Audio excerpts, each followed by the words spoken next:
Une ombre noire quittait lentement la baie d'Avacha, avant de s'enfoncer dans les eaux du Pacifique. Le sous-marin lanceur d'engins K-129 mettait le cap vers les États-Unis. Les soldats en poste sur la colline voisine aperçurent la scène.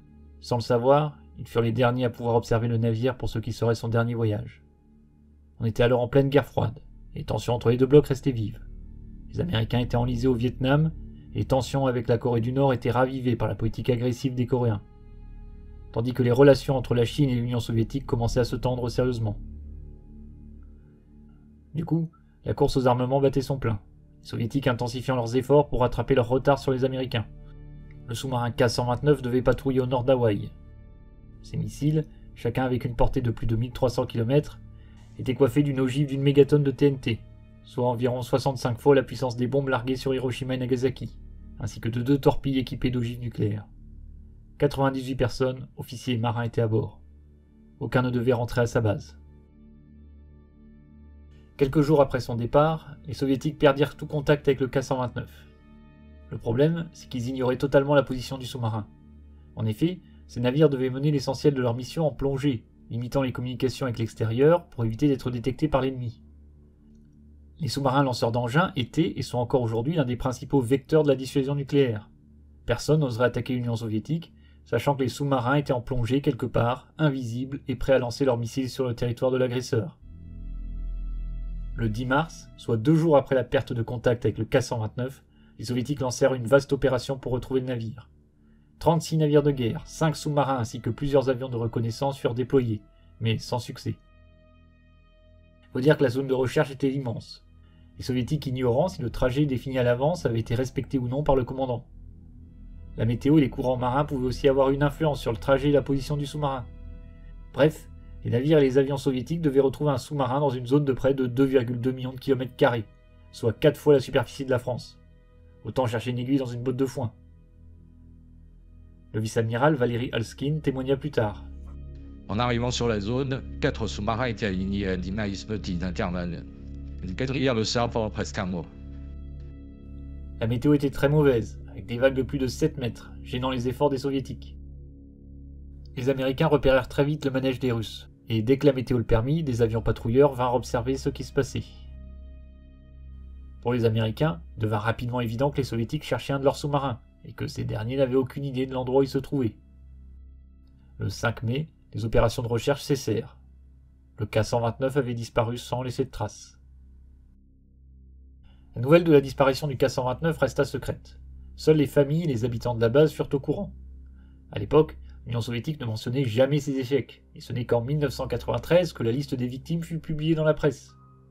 Une commission d'enquête fut mise en place, mais ses conclusions sont encore aujourd'hui classées secret défense. Néanmoins, il était évident que la cause du naufrage restait inconnue. Il pouvait s'agir d'une défaillance humaine, d'un problème avec l'armement, ou pire, d'une collision avec un sous-marin américain. En effet, dans un de ses derniers messages, le K-129 indiquait qu'un sous-marin l'avait repéré et le poursuivait. Pour autant, pas question d'accuser les Américains sans preuve. Pour les Russes, les causes et le lieu du naufrage semblaient devoir rester à jamais un mystère. Sauf que de l'autre côté du Pacifique, certains savaient. Les Américains avaient installé un vaste réseau d'hydrophones posés sur les fonds marins et reliés à des installations sur différentes îles du Pacifique et en Alaska. Ces appareils étaient conçus pour écouter les fonds marins et identifier les éventuels essais nucléaires. Le 8 mars, les stations d'écoute détectèrent 2 signaux à 6 minutes d'intervalle, qui pouvaient indiquer une implosion, suivie quelques minutes après de l'écrasement de la coque en raison de la pression de l'eau. En comparant les données, les experts de l'Air Force parvinrent à identifier la zone du naufrage, à 1590 miles au nord-ouest d'Hawaï, bien loin de la zone de recherche quadrillée par les Russes. Ces derniers n'avaient pas de réseau d'écoute dans le Pacifique, ce qui expliquait leur échec à retrouver le sous-marin. Au mois d'août 1968, un sous-marin américain, le USS Halibut, parvint à atteindre l'épave, qui gisait à 4900 mètres de profondeur, et à prendre des photos. Ces images montrèrent que le navire était brisé en 2 parties. On pouvait également y apercevoir les tubes lance-missiles et un des missiles du sous-marin. Les Américains étaient donc devant une opportunité incroyable. Ils pouvaient récupérer un sous-marin lanceur d'engins soviétique, ses missiles, les codes secrets et le matériel utilisé par les soviétiques pour communiquer. Enfin, c'était plus facile à dire qu'à faire. Les Américains avaient bien développé un projet secret pour récupérer des objets que les soviétiques avaient laissés au fond de l'océan, comme par exemple des morceaux de fusée ou encore des satellites ayant effectué une rentrée atmosphérique. Ce programme secret, baptisé $5, avait permis de récupérer quelques objets, à l'aide du bathyscaphe Trieste II. Le problème, c'est qu'il fallait pouvoir récupérer le sous-marin discrètement, les soviétiques devant ignorer totalement l'objectif des Américains. Or, le Trieste n'était pas un engin qui pouvait être déployé discrètement. De plus, ce navire n'était pas du tout adapté à une tâche pareille. Récupérer un morceau de missile, oui, mais un sous-marin lanceur d'engins, c'était autre chose. Les Américains avaient déjà récupéré un sous-marin par le passé. En 1939, ils avaient renfloué le USS Quelus, qui avait coulé quelques mois auparavant près de la côte Est. Mais ce navire était en bon état et reposait à seulement 75 mètres de profondeur. À cette profondeur, les scaphandriers pouvaient intervenir. Il avait suffi de passer des câbles sous le sous-marin, puis de le hisser à l'aide de bouées. Les Américains allaient donc devoir innover. Le K-129 était au fond du Pacifique, les conditions météo et la houle n'allaient pas être favorables, et les Soviétiques allaient certainement découvrir que les Américains mijotaient quelque chose. Néanmoins, la CIA ne comptait pas s'arrêter face à ce genre de petits problèmes. L'agence prit contact avec une entreprise spécialisée dans le forage sous-marin, Global Marine. L'entreprise devait concevoir un immense navire capable de soulever une partie du K-129. La construction commença en 1971 en Pennsylvanie. L'énorme navire, baptisé Glomar Explorer, disposait d'un puits en son centre, que l'on pouvait ouvrir afin de descendre le matériel de forage. Très peu d'employés connaissaient réellement la véritable mission du navire. Le problème, c'est que ces opérations allaient forcément attirer l'attention, la presse américaine, mais aussi et surtout les Russes. Il fallait trouver une couverture. Et qui mieux qu'un milliardaire excentrique, farouche anticommuniste et spécialisé dans les projets démesurés pour jouer ce rôle. Howard Hughes est un personnage incroyable. Homme d'affaires touche à tout, producteur de cinéma, playboy, aviateur chevronné, c'était l'un des hommes les plus riches et les plus célèbres d'Amérique. Hughes était également très proche du département de la Défense et de la CIA. Ces entreprises fournissant des missiles et du matériel électronique à l'armée américaine. Mais à l'époque, Hughes commençait également à sombrer dans la démence, s'isolant dans une chambre de son casino de Las Vegas, vivant comme un reclus, obsédé par les microbes et craignant d'être assassiné par la mafia. On ne sait pas trop qui a eu l'idée d'impliquer Hughes dans le projet Azorian, mais ce dernier accepta d'aider la CIA.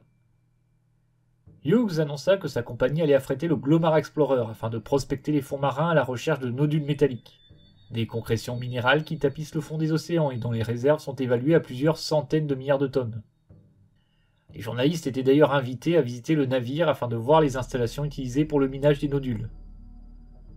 En septembre, le Glomar Explorer franchit le détroit de Magellan afin de rejoindre le port de Long Beach, en Californie, pour les derniers préparatifs. Ces derniers se déroulèrent à l'écart du public. La CIA installa des systèmes de communication et du matériel de décontamination contre les radiations. Dans le même temps, les équipes de Lockheed furent chargées de construire le HMB-1, la barge minière qui abritait l'engin qui devait récupérer la partie avant du sous-marin, celle qui contenait les missiles. Un des ingénieurs travaillant sur le projet, Raymond Feldman, témoigna. Quand je suis arrivé à Redwood City, j'ai été confronté à cette énorme barge. Elle était installée devant l'usine et était absolument immense. Je n'avais jamais rien vu de tel. C'est la première fois que je suis rentré dans la barge et que j'ai pu voir ce que nous avons appelé le véhicule de capture. La structure et la taille de celui-ci étaient écrasantes. Le plan était le suivant. La barge devait être submergée, puis le Glomar Explorer devait venir manœuvrer pour se mettre au-dessus. Enfin, le toit de la barge et le fond du Glomar devaient s'ouvrir afin de permettre au véhicule de capture, surnommé Clémentine, qui était installé dans la barge, de remonter dans la cale du Glomar. Au printemps 1974, la manœuvre fut effectuée avec succès au large de la Californie. La construction du véhicule de capture ainsi que la manœuvre n'éveillant pas les soupçons. Tous les feux étaient donc au vert. Mais un événement inattendu faillit stopper tout le projet.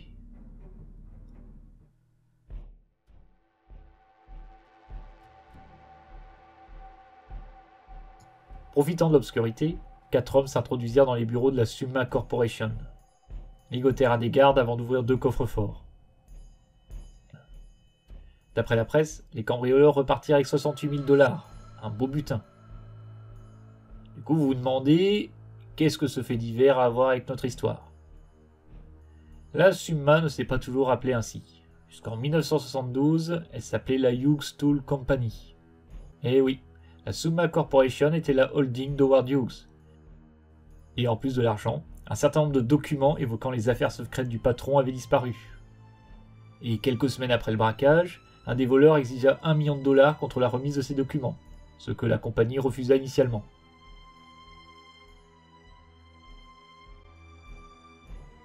Néanmoins, la police de Los Angeles et le FBI furent impliqués, et certains de ses membres furent donc mis au courant du projet Azorian, car la compagnie venait de réaliser qu'un des documents manquants évoquait ce projet.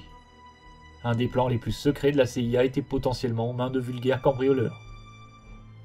Mais pas question d'arrêter l'opération.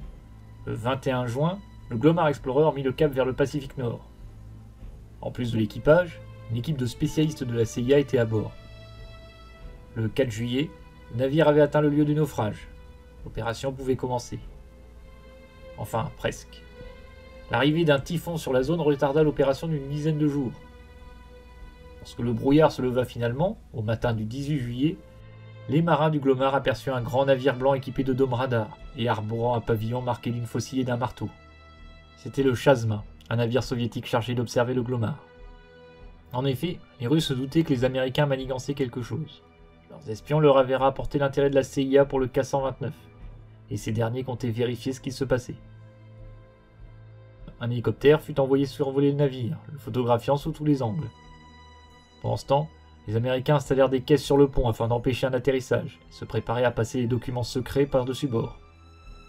Mais après 2 heures de vol, l'hélicoptère revint se poser sur le navire soviétique. Fort heureusement pour les Américains, les Soviétiques ne devinèrent pas leurs intentions. Le commandant du Chazma indiqua au QG que le Glomar cherchait vraisemblablement du pétrole. À 21 h, les Soviétiques mirent le cap sur Vladivostok. La ruse des Américains avait fonctionné. Pour autant, l'opération n'allait pas se dérouler exactement comme prévu. Pour commencer, les Américains eurent la désagréable surprise de voir un remorqueur soviétique arriver sur la zone. Visiblement, les Russes préféraient quand même garder un œil sur leurs rivaux. À plusieurs reprises, le remorqueur passa très près du Glomar, entraînant des plaintes officielles. Mais les Soviétiques ne pouvaient pas voir ce qui se passait sous la surface.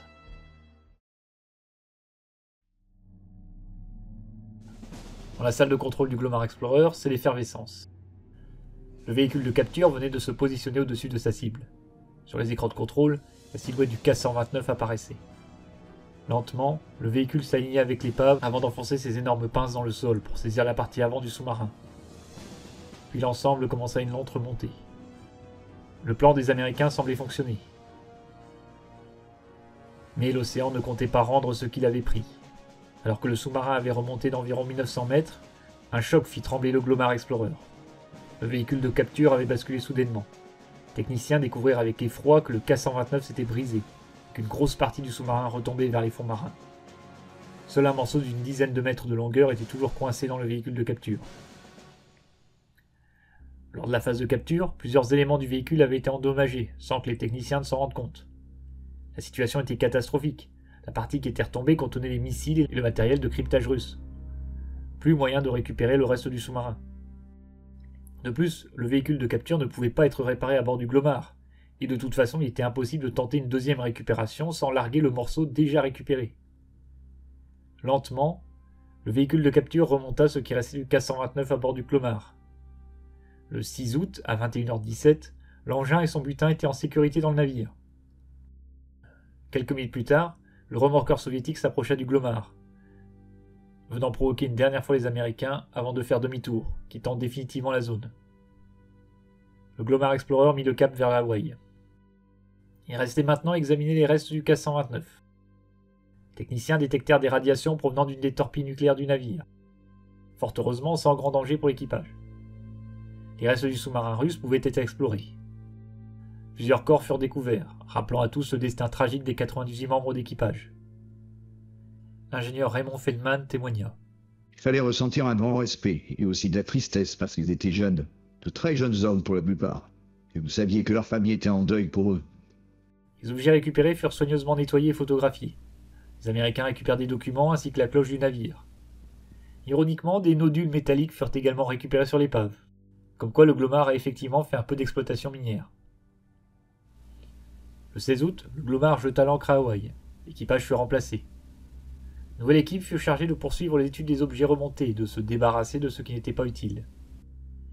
Il fallait également s'occuper des corps de l'équipage du K-129. 3 marins furent identifiés.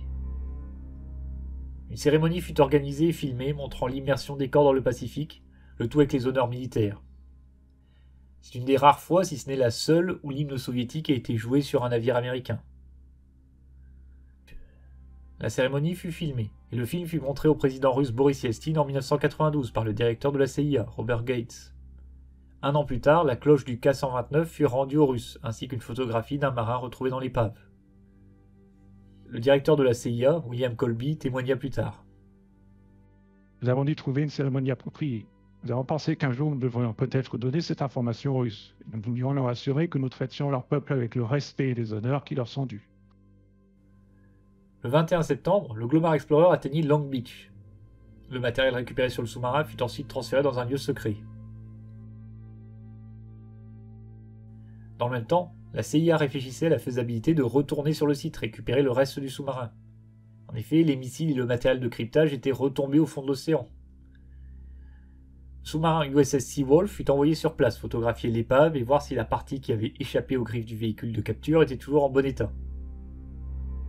Mais malheureusement pour les Américains, cette partie s'était brisée en une multitude de fragments sur une vaste zone. Une nouvelle opération de récupération semblait donc impossible. Pour autant, la CIA persista et le Glomar devait retourner sur le site à l'été 1975. Mais un événement imprévu brisa les espoirs de l'agence. En décembre 1974, l'US Navy organisa une fête rassemblant les différents attachés militaires étrangers. Durant la réception, l'attaché naval soviétique approcha l'officier de liaison américain et lui indiqua que son pays était au courant de la tentative pour remonter le K-129. Et les mots employés par l'officier russe faisaient froid dans le dos. Si vous retournez là-bas, ce sera la guerre. Difficile de savoir comment les soviétiques avaient eu vent de l'opération. Les cambrioleurs de la Souma ne pouvaient pas être tenus comme responsables, le FBI ayant eu la confirmation qu'aucun document mentionnant le projet Azorian n'avait quitté le bâtiment. Un garde ayant récupéré ces documents avant de les détruire plus tard. Par contre, la presse fut mise au courant, sans doute via des contacts avec le FBI ou la police de Los Angeles, et le 8 février 1975, le Los Angeles Times publia un article en une.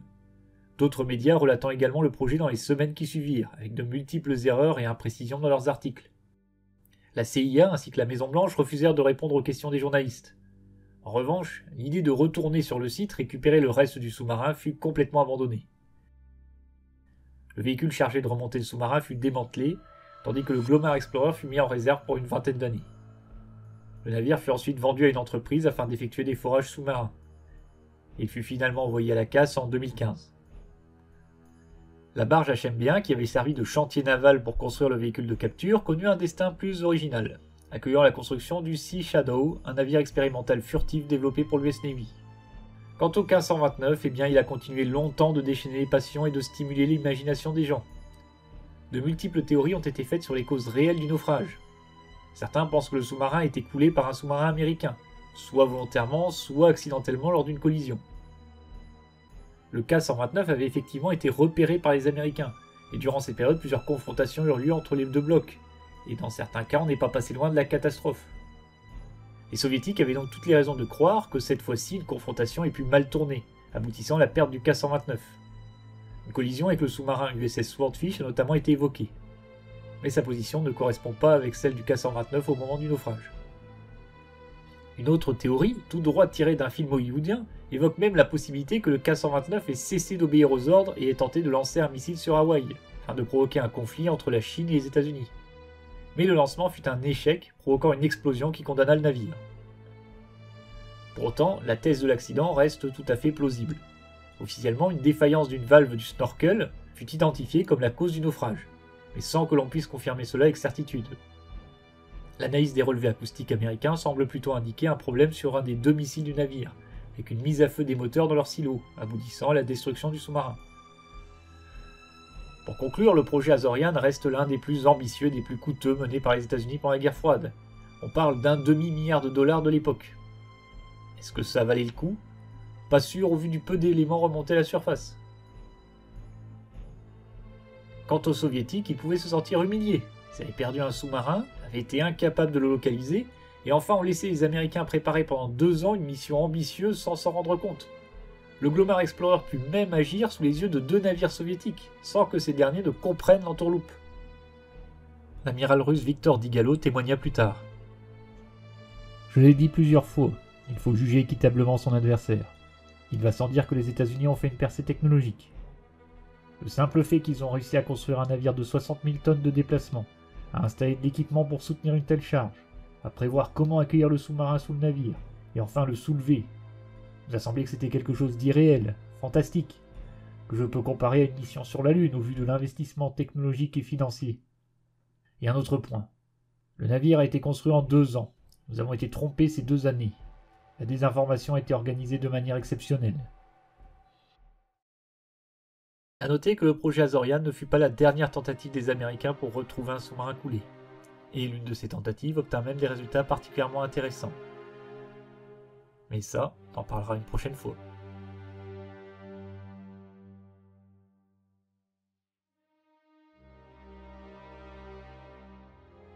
Voilà, c'est tout pour cette fois. J'espère que la vidéo vous a plu. Si vous avez apprécié, n'hésitez pas à laisser un pouce en l'air et un commentaire. Vous pouvez également partager la vidéo pour aider au référencement de la chaîne. On se retrouve pour la prochaine vidéo. D'ici là, portez-vous bien. À bientôt.